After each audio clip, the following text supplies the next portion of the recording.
जानते हैं कि इस वक्त इस्लाम धर्म हमारी इस दुनिया में ऑफिशियली दो ग्रुप यानी दो फिरकों में डिवाइड है। इनमें से पहले और बड़े फिरके को जहां एक तरफ सुन्नी तो वहीं दूसरी तरफ दूसरे फिरके को शिया के नाम से जाना जाता है। मगर दोस्तों आमतौर पर जब कभी भी आप लोग शिया सुन्नी लिखा हुआ देखते होंगे या फिर इनके बारे में पढ़ते होंगे या कुछ भी सुनते होंगे तो आप लोगों के अस्सलाम वालेकुम वरहमतुल्लाहि बरकातहू। उम्मीद है आप लोग सब खैरियत से होंगे। मैं भी अल्हम्दुलिल्लाह अल्लाह का लाख लाख शुक्र है सन खैरियत से हूँ। आज इंशाअल्लाह जिस वीडियो में रिएक्शन देने आ रहे हैं RH नेटवर्क, इनका चैनल का नाम है, इनका चैनल का लिंक मैं डिस्क्रिप्शन बॉक्स में दे दूँगा। आप लोगों ने सब्सक्राइब करिएगा और मेरी वीडियो को अंत तक देखिएगा। दोस्तों आज की वीडियो बड़ी इंपॉर्टेंट है, बड़ी बेहतरीन वीडियो है और ये हर इंसान के हो सकता है जहन में आता हो कि ये शिया सुन्नी का क्या मामला है। आखिर जब अल्लाह एक, अल्लाह का रसूल एक, कुरान एक, सब कुछ एक है तो ये शिया सुन्नी का मामला भी एक ही रब को मानते हैं, सब कुछ एक ही है, तो फिर ये शिया और सुन्नी का मामला क्या है। आज का टॉपिक यही है दोस्तों, बड़ा बेहतरीन टॉपिक है। आज के टॉपिक में हम यही जानेंगे इस वीडियो जरिए से कि शिया कहाँ से शुरुआत हो गई, कि ये जो सुन्नी से शिया बने या शिया से सुन्नी बने या क्या मामला है, पूरी हकीकत पूरी सच्चाई हम लोग इस वीडियो जरिए से जानने की कोशिश करेंगे। और जहाँ तक मेरी अपनी राय है तो सुन्नी से ही शिया बने हैं शायद। चल तो आइए वीडियो देखते हैं पहले कि क्या हकीकत है, क्या सच्चाई है और दोनों इतने जाने दुश्मन क्यों हो गए हैं कि वक्त वक्त में बहुत जंगें लड़ी गई हैं और तमाम लोगों के खून बहा है इसमें सिर्फ शिया सुन्नी की वजह से। और दोस्तों सही बताएं तो बचपने से भी हम लोग सुनते चले आ रहे हैं शिया सुन्नी शिया सुन्नी। तो क्या है हकीकत, क्या है सच्चाई, तो वीडियो के अंत तक हम लोग देखेंगे तो हमको पता चलेगा कि ये शिया और सुन्नी का क्या मामला है। तो आइए बिना देरी पहले वीडियो स्टार्ट करते हैं, फिर उसके बाद बात करते हैं। और मैं सबसे यही कहना चाहूँगा कि जो भी हज़रात मेरे चैनल पर नए आते हैं वो सब्सक्राइब कर लिया करें, बेल आइकन प्रेस किया करें, वीडियो अच्छी लगा करें तो उसको शेयर किया करें, लाइक किया करें, अपनी कीमती कमेंट बॉक्स में बताया करें। तो आइए बिना देरी वीडियो स्टार्ट करते हैं, फिर उसके बाद बात करते हैं। दोस्तों ये बात तो हम सभी लोग बड़ी अच्छी तरह से जानते हैं कि इस वक्त इस्लाम धर्म हमारी इस दुनिया में ऑफिशियली दो ग्रुप यानी दो फिरकों में डिवाइड है। इनमें से पहले और बड़े फिरके को जहां एक तरफ सुन्नी तो वहीं दूसरी तरफ दूसरे फिरके को शिया के नाम से जाना जाता है। मगर दोस्तों आमतौर पर जब कभी भी आप लोग शिया सुन्नी लिखा हुआ देखते होंगे या फिर इनके बारे में पढ़ते होंगे या कुछ भी सुनते होंगे तो आप लोगों के दिमाग में ये सवाल जरूर आता होगा कि आखिर जब इन दोनों ही ग्रुप्स का खुदा एक है यानी एक ही रब की ये इबादत करते हैं, इन लोगों की किताब यानी कुरान एक है, इवन इनके प्रॉफिट यानी पैगंबर भी एक हैं, तो आखिर इन दोनों ही फिरकों के रास्ते अलग अलग क्यों हैं। आखिर इतिहास में ऐसा क्या हुआ था कि जिसकी वजह से ये इस्लाम धर्म दो फिरकों में बढ़ गया था और इन दोनों ग्रुप्स के न सिर्फ रास्ते अलग अलग हो गए थे बल्कि ये दोनों आपस में एक दूसरे के जानी दुश्मन भी बन गए थे। हाँ दोस्तों आप लोग बिल्कुल सही सुन रहे हैं। अगर शिया सुन्नी के इतिहास पर नजर डाली जाए तो आपको पता चलेगा कि वक्त वक्त पर इनकी दुश्मनी की वजह से न सिर्फ हजारों बल्कि लाखों लोगों ने अपनी जान भी गंवाई है। तो चलिए आज की इस वीडियो में हम लोग शिया और सुन्नियों के ही इतिहास को समझने की कोशिश करते हैं और ये पता लगाते हैं कि आखिर इतिहास में ये दोनों ग्रुप कब और कैसे डिवाइड हुए थे, यानी इन दोनों के रास्ते अलग अलग कैसे हुए थे। RH नेटवर्क के नॉलेजेबल फ्रेंड्स, वैसे तो ये एक ऐसा टॉपिक है कि जिसको आसानी के साथ समझना और समझाना बड़ा मुश्किल काम है। इसके अलावा ये इतना ज्यादा कॉम्प्लिकेटेड भी है कि जिसको सिर्फ एक छोटी सी वीडियो में कवर किया ही नहीं जा सकता है। मगर फिर भी हम अपनी आज की इस छोटी सी वीडियो में उन बड़े और बुनियादी मुद्दों पर बात करेंगे कि जिन मुद्दों की वजह से ही इन दोनों के बीच डिवीजन हुआ था। तो मैं आप लोगों को बता दूं कि जब कभी भी आप लोग ऐतिहासिक किताबों की मदद से ये जानने की कोशिश करेंगे और ये चीज ढूंढने की कोशिश करेंगे कि भाई इन दोनों के बीच बंटवारा हुआ क्यों था, इनके रास्ते अलग हुए क्यों थे, तो मैं आपको बता दूं कि आपकी दिमाग की सुइयां हमेशा दो जगह पर ही जाकर रुकेंगी, जिसमें से पहली चीज तो होगी खिलाफत, जबकि दूसरी चीज होगी 632 ईस्वी का साल। हाँ दोस्तों 632 ईस्वी का ये वही साल था कि जिस साल हमारे आखिरी पैगंबर यानी कि हजरत मोहम्मद सल्लल्लाहु अलैहि वसल्लम ने ज़ाहिरी तौर पर हमारी इस दुनिया को अलविदा कहा था और उनके इस दुनिया से जाने के बाद ही इस पूरे मैटर की शुरुआत हुई थी। दरअसल दोस्तों जब आखिरी पैगंबर यानी हजरत मोहम्मद सल्लल्लाहु अलैहि वसल्लम अपने आखिरी वक्त में काफी बीमार हो गए थे तो आम लोगों के बीच ये मुद्दा उठने लगा था कि आखिर हजरत मोहम्मद सल्लल्लाहु अलैहि वसल्लम के बाद हमारा नया जानशीन और लीडर कौन होगा, क्योंकि जाहिर है ये वो दौर था कि जब तक मुसलमानों के अंडर में वो पूरा इलाका आ चुका था कि जिसको आज के दौर में हम लोग सऊदी अरबिया के नाम से जानते हैं। तो इतने बड़े इलाके को संभालने के लिए और मुसलमानों को लीड करने के लिए कोई ना कोई लीडर और खलीफा तो जरूर चाहिए था। लिहाजा नबी अलैहिस्सलाम के बाद नए खलीफा का चुनाव ही शिया और सुन्नी के बीच डिवीजन का सबसे पहला और सबसे बड़ा रीजन बना था, यानी यही सही इन दोनों के रास्तों के अलग होने की शुरुआत हुई थी। इस मैटर को लेकर इतिहास में वक्त वक्त पर किस तरह की घटनाएं घटी थी, इस चीज को लेकर शिया और सुन्नी दोनों ही अपनी अलग अलग राय रखते हैं और अलग अलग किताबों से अलग अलग एविडेंसेस पेश करते हैं। हजरत मोहम्मद सल्लल्लाहु अलैहि वसल्लम ने अपनी जिंदगी में ही एक बार खुतबा हज्जतुल वदा के मौके पर हजरत अली के हाथ को अपने हाथ में लेकर बुलंद किया था और तमाम लोगों के सामने ये ऐलान किया था कि जिसका मैं मौला हूँ उसका अली भी मौला है। अब दोस्तों मौला अरबी का एक ऐसा वर्ड है कि जिसके बहुत सारे मानी यानी बहुत सारे मतलब होते हैं और इन बहुत सारे मतलब में से एक मतलब लीडर यानी रहनुमा का भी होता है। तो लिहाजा शिया लोग इस हदीस से ये साबित करते हैं कि नबी अलैहिस्सलाम ने तो अपनी जिंदगी में तमाम लोगों के सामने खुले तौर पर ही ये ऐलान कर दिया था कि मेरे बाद मेरा खलीफा हजरत अली होंगे, जबकि दूसरी तरफ सुन्नी लोगों का ये मानना है कि यहाँ पर नबी अलैहिस्सलाम ने ने जो ये कहा था कि जिसका मैं मौला हूँ उसका अली भी मौला है, इससे वो आम लोगों के सामने ये जाहिर करना चाह रहे थे कि हजरत अली के साथ उनका रिश्ता कितना गहरा है, क्योंकि अरबिक में जिस तरह से मौला का मतलब लीडर और रहनुमा होता है, बिल्कुल इसी तरह से दोस्त भी होता है। इसके अलावा भी खिलाफत से रिलेटेड ऐसे बहुत सारे वाकयात हैं जिनको लेकर शिया और सुन्नी दोनों ही अलग अलग राय रखते हैं। फिलहाल जब 632 ईस्वी में नबी अलैहिस्सलाम की ज़ाहिरी तौर पर वफात हुई, यानी उन्होंने इस दुनिया को अलविदा कहा, तो उस वक्त तक अरब के मुसलमान किसी भी एक ऐसे इंसान को लेकर मुत्तफिक नहीं थे कि जिसको अगला खलीफा बनाया जाए। इसीलिए वफात होते ही ये चीज़ भी जरूरी थी कि जल्द से जल्द नया खलीफा बना लिया जाए, ताकि बाहर का कोई भी दुश्मन इस मौके का फायदा ना उठा सके। इसके अलावा अंदर फैलने वाले किसी भी फितने और फसाद से भी बचा जा सके। तो जहाँ एक तरफ नबी अलैहिस्सलाम की वफात के दिन हजरत अली ने जनाजे की जिम्मेदारी संभाली और जनाजे की तैयारियां शुरू की, तो वहीं दूसरी तरफ मदीना में नया खलीफा चुने जाने को लेकर एक बड़ा इज्तिमा भी शुरू हुआ। शुरू में तो इस मीटिंग में हजरत अबू बकर सिद्दीक, हजरत उमर फारूक आजम और हजरत अली जैसे कोई भी मशहूर सहाबी मौजूद नहीं थे, मगर बाद में जब हजरत अबू बकर सिद्दीक और हजरत उमर फारूक आजम को इस महफिल की खबर हुई, यानी इस मीटिंग की खबर हुई, तो वो लोग भी इस महफिल में जाकर हाजिर हुए। एक लंबे डिस्कशन के बाद आखिरकार सभी आम लोगों ने हजरत अबू बकर सिद्दीक रज़ियल्लाहु तआला अन्हु के नाम पर हामी भर दी, यानी हजरत अबू बकर सिद्दीक रज़ियल्लाहु तआला अन्हु को इस्लाम का पहला खलीफा चुन लिया गया। मगर दोस्तों उस वक्त कुछ लोगों का ग्रुप ऐसा भी था कि जो इस फैसले से एग्री नहीं करता था। वो इसलिए क्योंकि उनके मुताबिक ये फैसला हजरत अली की गैर मौजूदगी में लिया गया था, जबकि उनके मुताबिक हजरत अली तो खुद खिलाफत के सबसे बड़े दावेदार थे। इसीलिए हजरत उमर बाकायदा तौर पर बाद में खुद हजरत अली से पर्सनली मिले और बाद में हजरत अली ने भी हजरत अबू बकर सिद्दीक रज़ियल्लाहु तआला अन्हु के नाम पर हामी भर दी थी और हजरत अबू बकर सिद्दीक रज़ियल्लाहु तआला अन्हु की बैयत कर ली थी। मगर दोस्तों हजरत उमर ने हजरत अबू बकर सिद्दीक रज़ियल्लाहु तआला अन्हु के लिए हजरत अली को किस तरह से कन्विंस किया था, इस मैटर को लेकर भी ये दोनों ग्रुप अलग अलग राय रखते हैं।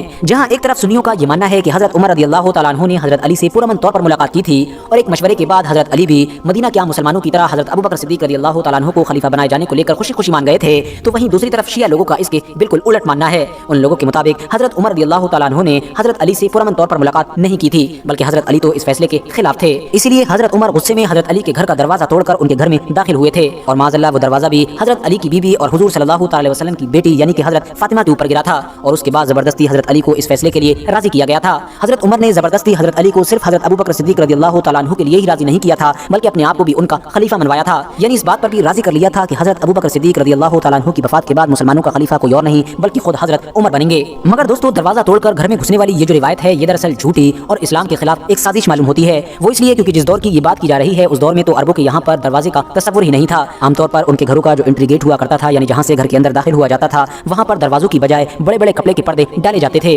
कोई भी इंसान जब आता था तो वो जिसका घर हुआ करता था बाहर से ही उसका नाम पुकार कर इजाजत मांगा करता था और फिर इजाजत मिल जाने के बाद उस पर्दे को हटाकर घर के अंदर आ जाता था। और वैसे भी इस रिवायत का जो रावी है जिसका नाम अबान बिन अबी अय्याश है उस पर बहुत सारे इतराज़ात किए जाते हैं। सुन्नी आलिम तो टोटली उस इंसान को एक झूठा और कज़्ज़ाब रावी मानते हैं। इवन इमाम बिन मुस्लिम ने अपनी किताब सही मुस्लिम के मुकदमे में भी इस इंसान को एक झूठा और कज़्ज़ाब रावी करार दिया है। और हैरानी की बात तो ये है कि खुद शिया ग्रुप के भी कुछ ऐसे स्कॉलर्स हैं, कुछ ऐसे आलिम हैं कि जो इस इंसान को एक झूठा और कज़्ज़ाब रावी करार देते हैं, जिनमें एक मशहूर नाम सैयद अबुल कासिम अल खुई का है। इसके अलावा इन तमाम चीज़ों को अगर छोड़ भी दिया जाए तब भी हिस्टोरिकली यानी ऐतिहासिक तौर पर यह चीज़ पॉसिबल मालूम नहीं होती है। वो इसलिए क्योंकि आखिरी वक्त तक हजरत अली का हजरत उमर के साथ जिस तरह का रिश्ता रहा था वो तो दरअसल किसी और चीज़ की ही तरफ इशारा करता है। हम सभी जानते हैं कि जहाँ एक तरफ हजरत अली ने अपनी बेटी उम्मे कुलसूम का निकाह हजरत उमर के साथ कर दिया था, तो वहीं दूसरी तरफ हजरत उमर ने भी अपनी खिलाफत के दौर में न सिर्फ हर मामले में हजरत अली से मशवरा लिया था बल्कि उनको चीफ जस्टिस जैसी एक बड़ी पोजीशन पर भी बैठाया था। अब आप लोगों को यह समझाने की जरूरत नहीं है कि आखिर चीफ जस्टिस की पोजीशन कितनी बड़ी होती है, एक ऐसी बड़ी और आजाद पोजीशन कि जिसके सामने किसी की नहीं चलती है। जाहिर है दोस्तों आप लोगों ने देखा होगा कि जो सुप्रीम कोर्ट का जज होता है उसके सामने न तो किसी देश के प्रधानमंत्री की चलती है और न ही किसी सल्तनत के राजा और महाराजा की चलती है। तो इससे ये चीज तो क्लियर होती है कि अगर इन दोनों के बीच जरा बराबर भी कोई कड़वाहट होती यानी इनके रिश्ते आपस में खराब होते तो हजरत उमर हजरत अली को किसी भी पोजीशन पर बैठा सकते थे मगर चीफ जस्टिस की पोजीशन पर कभी नहीं बैठाते, क्योंकि इससे तो उनके लिए ही खतरा बढ़ सकता था। खैर हजरत अबू बकर सिद्दीक रज़ियल्लाहु तआला अन्हु की वफात के बाद हजरत अली ने हजरत उमर की खिलाफत को कबूल किया और हजरत उमर की खिलाफत के बाद हजरत अली का नाम एक बार फिर से खिलाफत के लिए ऊपर आया, मगर इस बार भी हजरत उस्मान को तीसरा खलीफा चुन लिया गया और हजरत अली ने हजरत उस्मान गनी रज़ियल्लाहु तआला अन्हु की खिलाफत को भी खुशी खुशी कबूल किया। मगर दोस्तों वक्त के साथ ही हजरत उस्मान गनी रज़ियल्लाहु तआला अन्हु की खिलाफत के दौर में बगावत की आंधी उठना शुरू हो गई थी। हजरत उस्मान गनी रज़ियल्लाहु तआला अन्हु के दौर में फितना फसाद और बगावत की आंधी क्यों उठी थी इसको लेकर भी शिया और सुन्नी अलग अलग राय रखते हैं, मगर जिस पर ज्यादातर लोग एग्री हैं वो है दरअसल हजरत उस्मान गनी रज़ियल्लाहु तआला अन्हु का नरम मिजाज। क्योंकि जहां एक तरफ दूसरे खलीफा यानी हजरत उमर फारूक आजम अपनी सख्त मिजाजी के लिए जाने जाते थे तो वहीं दूसरी तरफ हजरत उस्मान गनी उतने ही नरम मिजाज भी थे और उनकी इसी नरम मिजाजी का फायदा उठाकर बागियों को उठने की मोहलत मिल गई थी। बागियों ने हजरत उस्मान गनी रज़ियल्लाहु तआला अन्हु को खिलाफत के मनसब से हटाकर उनकी जगह पर हजरत अली को नया खलीफा बनाए जाने की पेशकश की, मगर हजरत अली ने खुद इस पेशकश को ठुकरा दिया। उल्टा खुद अपने बेटों यानी हजरत इमाम हसन और हजरत इमाम हुसैन को हजरत उस्मान गनी रज़ियल्लाहु तआला अन्हु के घर पर उनकी हिफाजत के लिए भेजा, मगर लाख कोशिशों के बावजूद भी आखिरकार बागियों ने 656 ईस्वी में हजरत उस्मान गनी रज़ियल्लाहु तआला अन्हु को शहीद कर दिया था। हजरत उस्मान गनी रज़ियल्लाहु तआला अन्हु की शहादत के बाद हजरत अली को ही इस्लाम के चौथे खलीफा के तौर पर खिलाफत के मनसब पर बैठाया गया। मगर दोस्तों हजरत अली का खलीफा चुना जाना इतना भी आसान नहीं था जितना ये नजर आता है, क्योंकि हजरत उस्मान की शहादत की वजह से हजरत हजरत अली को बेइंतहा मुखालिफत का सामना करना पड़ा। खासतौर से बनु उमैया नाम का वो खानदान मुखालिफत कर रहा था कि जिससे हजरत उस्मान गनी रदियल्लाहु तआला अन्हु का ताल्लुक हुआ करता था। खुद हजरत उस्मान गनी रदियल्लाहु तआला अन्हु के करीबी रिश्तेदार और बनु उमैया के ही एक मेंबर कि जिनका नाम हजरत अमीर मुआविया था और जो खुद उस दौर में सीरिया के गवर्नर भी थे, उन्होंने तो हजरत अली की बैत करने से ही इनकार कर दिया, यानी उनको खलीफा कबूल नहीं किया और उनसे ये मांग की कि आप सबसे पहले हजरत उस्मान गनी रदियल्लाहु तआला अन्हु के कातिलों से बदला लें, यानी पहले उनकी शहादत का बदला लिया जाए। वर्थ नोटिसिंग बात यह है कि हजरत अली से ये डिमांड सिर्फ बनु उमैया खानदान या फिर हजरत अमीर मुआविया ही नहीं कर रहे थे, बल्कि पैगंबर इस्लाम यानी हजरत मोहम्मद सल्लल्लाहु अलैहि वसल्लम की एक बीवी हजरत आयशा सिद्दीक़ा रदियल्लाहु तआला अन्हा भी कर रही थीं। दूसरी तरफ हजरत अली के मुताबिक फौरन के फौरन इस तरह का कोई बड़ा फैसला लेना हद से ज्यादा मुश्किल काम था, क्योंकि मदीने के हालात हद से ज्यादा खराब थे। वो बागी के जिन्होंने हजरत उस्मान गनी रदियल्लाहु तआला अन्हु को कत्ल किया था, उन्होंने मदीनों को पूरी तरह से घेर रखा था, यानी मदीने में वो लोग भरे पड़े थे। तो इसीलिए जरूरी था कि पहले मदीने के सारे सिस्टम को संभाला जाए। लिहाजा इस मुद्दे को लेकर धीरे धीरे हालात बिगड़ते गए और बात फिर धीरे धीरे जंग तक जा पहुंची और इस तरह से मुस्लिम हिस्ट्री में फर्स्ट सिविल वॉर का आगाज हुआ। ये इतिहास में पहली बार था कि जब मुसलमानों की तलवारें मुसलमानों के ऊपर ही उठ रही थीं। शुरू में तो हजरत तलहा, हजरत जुबैर और हजरत आयशा सिद्दीक़ा रदियल्लाहु तआला अन्हा भी हजरत अमीर मुआविया की फौज की तरफ से थीं। दूसरी तरफ वो लोग कि जो हजरत उस्मान गनी रदियल्लाहु तआला अन्हु की शहादत के जिम्मेदार थे, वो हजरत अली की फौज में छिपे बैठे थे। ये दरअसल कुछ खास लोगों का वो खतरनाक और खुफिया ग्रुप था कि जिसको आगे चलकर मुस्लिम हिस्टोरियंस और स्कॉलर्स ने खवारिज का नाम दिया था, जो दरअसल दिखने में तो मुसलमान हुआ करते थे मगर अंदर से मुसलमानों के ही दुश्मन हुआ करते थे। हजरत अली कभी भी नहीं चाहते थे कि ये जंग हो, इसी वजह से उन्होंने तो हजरत आयशा सिद्दीक़ा रदियल्लाहु तआला अन्हा से और हजरत तलहा और हजरत जुबैर से बातचीत भी कर ली थी और हर मुमकिन कोशिश कर ली थी कि किसी तरह से मुसलमानों के इस फर्स्ट गृह युद्ध को रोका जा सके। मगर दरअसल हजरत अली की फौज में जो छुपे हुए कुछ खवारिज थे, वो नहीं चाहते थे कि किसी भी तरह से ये बातचीत कामयाब हो सके, क्योंकि उनको पता था कि एक बार अगर ये जंग टल गई तो सबसे पहला नंबर उन्हीं का आने वाला है। हजरत अली जैसे ही मदीना शहर के हालात को नॉर्मल करने में कामयाब होंगे तो सबसे पहले हम लोगों को ही चुन कर खत्म करेंगे। इसलिए उन लोगों ने चुपके से रात के अंधेरे में हजरत अमीर मुआविया की फौज के ऊपर हमला कर दिया, उनके खेमों को जलाना शुरू कर दिया। ये चीज देखकर जो हजरत अली की बाकी आम फौज थी, जो असल में फौज थी, उसने सोचा कि शायद हमारी तरफ से हमला कर दिया गया है। दूसरों की देखा देखी बाकी तमाम फौज ने भी अब बनु उमैया की फौज की तरफ धीरे धीरे बढ़ना शुरू कर दिया। हजरत अली ने रोकने की भरपूर कोशिश की, मगर इस गदर में और इस माहौल में कोई भी उनका फौजी उनकी सुनने के लिए तैयार ही नहीं था और इस तरह से जंग का आगाज हुआ। एक ऐसी जंग जिसको इतिहास में हम लोग बैटल ऑफ जमल के नाम से जानते हैं, जो दरअसल 656 ईस्वी में लड़ी गई थी। इस जंग में आखिर में हजरत अली की फतह हुई थी और हजरत अली ने जीत जाने के बावजूद भी फौरन बाद में अपने तमाम बागियों को और अपनी मुखालिफ सोच रखने वाले लोगों को माफ कर दिया था। मगर दूसरी तरफ बनु उमैया की हार हो जाने के बावजूद भी हजरत अमीर मुआविया अभी भी अपनी वही डिमांड दोहरा रहे थे और हजरत अली को उस डिमांड पूरी होने से पहले खलीफा मानने के लिए तैयार नहीं थे। लिहाजा इस वजह से अब ये हालात पहले की ही तरह बने रहे और सिर्फ एक साल के बाद हजरत अमीर मुआविया और हजरत अली की फौज का आमना सामना हुआ। 657 ईस्वी में हजरत अमीर मुआविया और हजरत अली के बीच लड़ी गई इस जंग को बैटल ऑफ सिफीन के नाम से जाना जाता है। इस जंग में बाद में हजरत अमीर मुआविया की तरफ से हजरत अली को बातचीत की पेशकश की गई ताकि आगे होने वाले खून खराबे को रोका जा सके। लिहाजा वो बातचीत जो 658 या 59 के करीब में हुई थी, वो भी दरअसल नाकामयाब साबित हुई। वो इसलिए क्योंकि इस बातचीत में ये तय पाया गया था कि हजरत अली और हजरत अमीर मुआविया दोनों अपने अपने वादों से अलग हट जाएं, यानी अपने वादों को छोड़ दें और दुनिया के आम मुसलमानों को अब अपना खलीफा खुद चुन लेने दें। क्योंकि दोस्तों, जहां एक तरफ हजरत अली ने इस एग्रीमेंट को पूरी तरह से डिनाई कर दिया था, तो वहीं दूसरी तरफ हजरत अमीर मुआविया ने भी 660 ईस्वी में अपने आप को दमिश्क में खलीफा घोषित कर दिया था और इस तरह से इन दोनों के बीच का ये झगड़ा चलता रहा था। फिलहाल दोस्तों, अगले ही साल यानी 661 ईस्वी में एक खारजी ने हजरत अली को अचानक से उस वक्त शहीद कर दिया था कि जब आप मस्जिद में नमाज अदा कर रहे थे। हजरत अली के शहीद हो जाने के बाद उनके बेटे यानी हजरत हसन को उनकी जगह पर खलीफा बनाया गया। मगर झगड़ा अभी भी वही था कि जहां एक तरफ दुनिया के आधे मुसलमान कूफा में मौजूद हजरत अली के बेटे यानी हजरत इमाम हसन को अपना खलीफा मानते थे, तो वहीं दूसरी तरफ दमिश्क में मौजूद हजरत मुआविया अपने आप को खलीफा माना करते थे। लेकिन दोस्तों, हजरत इमाम हसन ने हालात को देखते हुए सिर्फ और सिर्फ 6 महीने ही खिलाफत का मनसब संभाला और उसके बाद एक मुआहदे के तहत खुद ब खुद खिलाफत के मनसब को छोड़ दिया, इसलिए ताकि फ्यूचर में और भी ज्यादा मुसलमानों की तलवारें मुसलमानों के ऊपर ना उठें और आपस में होने वाले मुसलमानों के खून खराबे को रोका जा सके। मगर दोस्तों, ये तमाम हालात उस वक्त और भी ज्यादा खतरनाक हो गए कि जब हजरत अमीर मुआविया की वफात हुई, क्योंकि उनकी वफात के बाद उनके बेटे यजीद को उनकी गद्दी पर बैठा दिया गया। अब जाहिर है दोस्तों, उस दौर के लगभग ज्यादातर मुसलमानों का यही मानना था कि यजीद जैसा इंसान खिलाफत की गद्दी पर बैठने के काबिल ही नहीं है, उसके अंदर तो वो क्वालिटीज ही नहीं है कि जिसकी वजह से उसको खिलाफत जैसे एक बड़े मनसब पर बैठाया जा सके। मगर जाहिर है वो न सिर्फ बैठा, बल्कि ये मुस्लिम इतिहास में पहली बार हो रहा था कि जब एक हुक्मरान का बेटा हुक्मरान बन रहा था, यानी सिर्फ इस वजह से बन रहा था कि वो एक हुक्मरान का बेटा है, वरना उससे पहले हमेशा किसी हुक्मरान का बेटा हुक्मरान नहीं बना करता था, बल्कि आम मुसलमानों के मशवरे पर उनका खलीफा चुना जाता था। यही वजह है कि इसी लम्हे से ही मुसलमानों की जो खिलाफत थी वो खिलाफत नहीं रही, बल्कि पूरी तरह से बादशाहत में बदल गई। इसीलिए आप लोगों ने गौर किया होगा कि इतिहास में हजरत अमीर मुआविया को खलीफा नहीं कहा जाता है, बल्कि उनको तो मुस्लिम इतिहास का पहला बादशाह माना जाता है, क्योंकि यहीं से ही बादशाहत की शुरुआत हो गई थी और जाहिर है बादशाहत के सिस्टम में बादशाह का बेटा ही बादशाह बनता है। यजीद के हुक्मरान बनते ही हालात और भी ज्यादा बिगड़े और दुनिया के बहुत सारे मुसलमानों के साथ साथ खुद हुजूर सल्लल्लाहु अलैहि वसल्लम के नवासे यानी हजरत अली के बेटे हजरत इमाम हुसैन ने भी उसकी बैत करने से इनकार कर दिया, मतलब उसको खलीफा मानने से इनकार कर दिया। नतीजा ये हुआ कि जो बाकी आम मुसलमान थे जो यजीद के मुखालिफ थे, उन्होंने उन्होंने हजरत इमाम हुसैन को ही अपना खलीफा मानना शुरू कर दिया, यानी वो यजीद की जगह हजरत इमाम हुसैन को खिलाफत के मनसब पर देखना चाहते थे। ऐसे हालात को देखकर यजीद के लिए खतरा बढ़ने लगा था और उसने सोच लिया था कि हो ना हो हर हाल में मुझको हजरत इमाम हुसैन की बैत लेना ही पड़ेगी, यानी उनको अपने पाले में करना पड़ेगा, वरना मैं कभी कामयाब हो ही नहीं सकता हूँ। इसीलिए उसने जल्द से जल्द हजरत इमाम हुसैन और उनकी बाकी फैमिली पर हद से ज्यादा प्रेशर डालना शुरू किया कि वो किसी तरह से उसको खलीफा मान लें, मगर हजरत इमाम हुसैन ने किसी भी हालत में उसकी खिलाफत को कबूल नहीं किया। धीरे धीरे हालात और भी ज्यादा बिगड़े और फिर उस हालत तक पहुंच गए कि जिस हालत पर जाकर करबला की जंग लड़ी गई थी।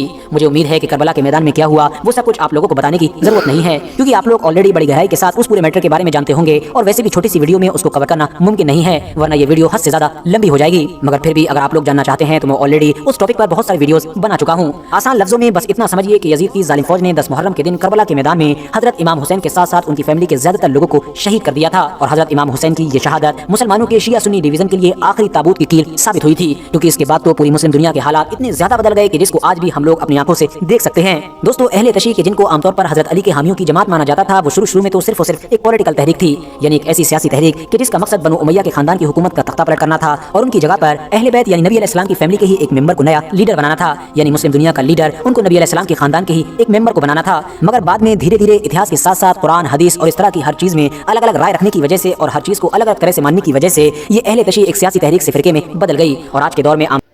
तो दोस्तों, ये था हमारा रिएक्शन जो हमने देखा और उम्मीद है आपकी भी कन्फ्यूज़न दूर हो गई है कि ये शिया और सुन्नी का क्या मामला है, कहाँ से ये शुरुआत हो गई,